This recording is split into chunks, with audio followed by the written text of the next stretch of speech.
Moulin dans l'Hôtel, c'est une aventure qui a commencé il y a quelques années. Comme vous devez le savoir, ma famille est impliquée dans la production de riz depuis des années. Ce local appartenait à notre grand-père qui était un notaire. Alors en créole, ça fait notaire. Donc c'est ça, c'est pourquoi on a décidé d'appeler ici Moulin dans l'Hôtel. La zone de l'Artibonite est particulièrement reconnue pour son potentiel risicole. Et comme nous voulions également moderniser les rizières, donc il n'y avait pas de meilleur endroit, on ne pouvait pas faire une rizière à Port-au-Prince.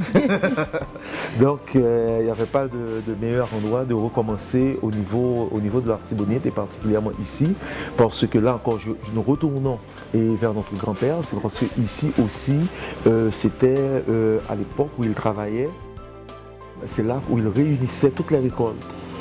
À l'époque, on faisait particulièrement dans la zone du coton, on faisait de la canne, de la banane. Et donc, il réunissait toutes les récoltes ici pour pouvoir soit les expédier au Port-au-Prince et sur l'étranger. Notre objectif, c'est quoi? Nous voulons d'abord rendre à la terre ce qu'elle nous a donné. Nous voulons confirmer et affirmer que l'avenir d'Haïti passe par l'agriculture. Nous sommes en train d'accomplir un rêve, de rendre quelque chose de merveilleux possible, qui ne reste pas seulement dans notre imagination, mais qu'on arrive à concrètement dire qu'Haïti, on peut produire un riz de bonne qualité, on peut produire quelque chose dont on puisse être fier au niveau de la production locale et de la production nationale.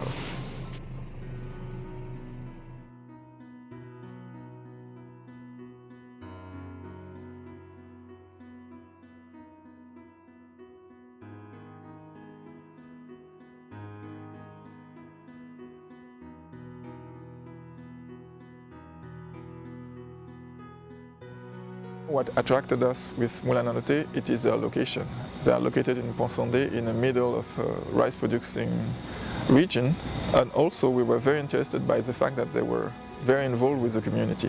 They provide services to the Rice Farmer Association, and particularly Women Rice Farmer Association. They commercialize the rice and they also sell it under a trade name to the different markets, mainly in the metropolitan region.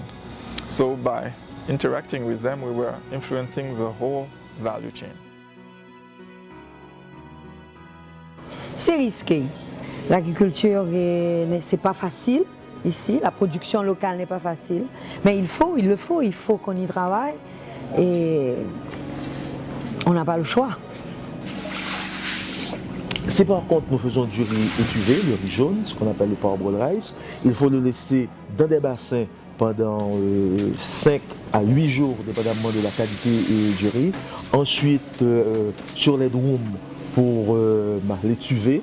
Et encore, on revient au séchage avant d'aller au moulin. Donc, c'est-à-dire le processus dure à peu près une douzaine de jours quand on a fini de couper le riz pour qu'il soit prêt à la consommation. When you look at the way the rice was produced, for the workers, there was a health hazard because they had to manipulate very hot drums.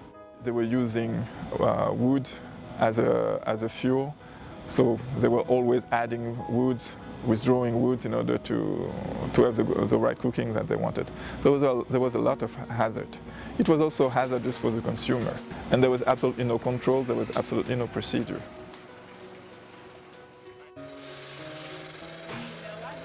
Des femmes soulèvent et manipulent des fûts avec un produit dangereux parce qu'il est chaud à haute température et manipulent ça à la main comme ça.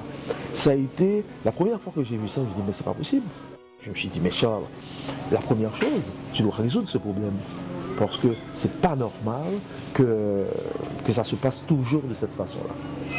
Et c'est un processus qui est difficile, qui est ardu et où elles perdent aussi énormément sur le revenu. Parce que quand le riz est mal étuvé de la façon traditionnelle, elles perdent sur la valeur de vente du produit. C'est-à-dire c'est la même variété, la même qualité de riz et elles peuvent le vendre jusqu'à 30% moins cher parce qu'il sort la qualité n'est pas bonne. Parce qu'on n'arrive pas à contrôler la qualité, soit parce qu'elles mettent trop de bois ou moins de bois, elles n'ont pas suffisamment de sel ou bien elles en ont mis trop. En fait, il y a trop de facteurs non maîtrisés. C'est-à-dire le bois, c'est un double problème, non seulement par rapport au déboisement, et aussi par rapport à la valeur calorifique, parce qu'elles ne savent pas ce qu'elles font. C'est-à-dire, elles mettent plus de bois aujourd'hui, moins de bois. Est-ce que... Et ça agit sur le produit fini. Absolument, absolument. On voulait sortir de la technique archaïque pour l'étuvage de riz. Et c'est un processus très long. Et là maintenant, on avait voulu, c'est notre rêve de moderniser, d'avoir une usine moderne. In the case of Moulin à Noter, Levée made a very substantial investment. Not only we provide the Powerball plant, we wanted that this plant use clean energy. That's why we provide a solar system which produce most of the energy used by the plant. En fait, deux programmes innovants d'ailleurs. C'est-à-dire le premier, c'est le système électrique. C'est-à-dire nous allons travailler uniquement avec du solaire. C'est 21,6 kW de solaire, ce qui n'est pas négligeable. Et là maintenant, dans le deuxième programme, c'est les tuveuses, pour en parler, qui est justement un processus de modernisation des techniques pour faire passer le riz du riz blanc au riz jaune. So first we start providing technical assistance. Then we also provide management. We try to reinforce back office and we are continuously monitoring their results. Avant que nous ayons une nouvelle installation, une nouvelle usine, le travail là était vraiment difficile pour nous.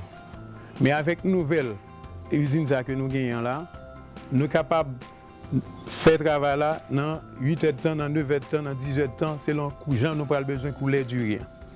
Et en même temps, pendant que nous avons étuvé du riz, nous avons chaudé du riz dans la nouvelle usine, nous ne pouvons ni nettoyer du riz, nous ne pouvons ni tremper ni sécher du riz.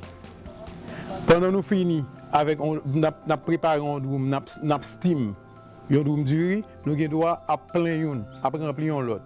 Nous avons droit à du riz qui séché en même temps. C'est-à-dire, avec la nouvelle usine, c'est vraiment un bagage, c'est vraiment une victoire pour nous dans la zone. Pour que la nouvelle usine que Moulin à Noter gagne là. Pour nous, ce projet, nous sommes en train de montrer la route. Et nous espérons que d'ici quelques années, il y en aura plusieurs comme nous. Dans le nouveau processus, il y a d'abord le maître mot, c'est la standardisation. C'est-à-dire, ça maintenant, on a un produit standard. À chaque fois qu'on met le riz dans l'appareil, on sait déjà qu'est-ce qu'on aura comme qualité. Ça, c'est fondamental. La deuxième chose, c'est qu'on va aussi contrôler le taux d'humidité du riz à partir des séchoirs. Et avec le taux d'humidité du riz contrôlé, on limite également le niveau des pertes, c'est-à-dire le niveau des brisures. Parce qu'actuellement, dans la technique que nous faisons maintenant, on a autour de 35% de brisures. Et on va ramener ça autour de 12 à 10% de brisures. Or, donc ça fait une différence énorme en termes de la rentabilité du produit. 30 years ago, Haiti used to export rice, above all to the small island around us, and to the Leeward Island. But I think the reasonable goal for a producer right now is to be able to substitute import. And it is our understanding also that this is one of the goals of the Haitian government. We are producing only 20% of the rice that we consume. So if we can substitute import with local rice, you will save the country nearly 300 million per year. Eh bien, nous remercions la USAID de nous avoir accompagnés. Un grand merci. Ouais. Un grand merci pour avoir cru en nous. Un grand merci pour avoir cru en notre projet. Et de nous avoir accompagnés. C'est des expériences, c'est une expérience. Et nous croyons que on va continuer à apprendre. On va continuer à apprendre, on va continuer à relever des défis parce que finalement, l'agriculture, c'est un grand défi.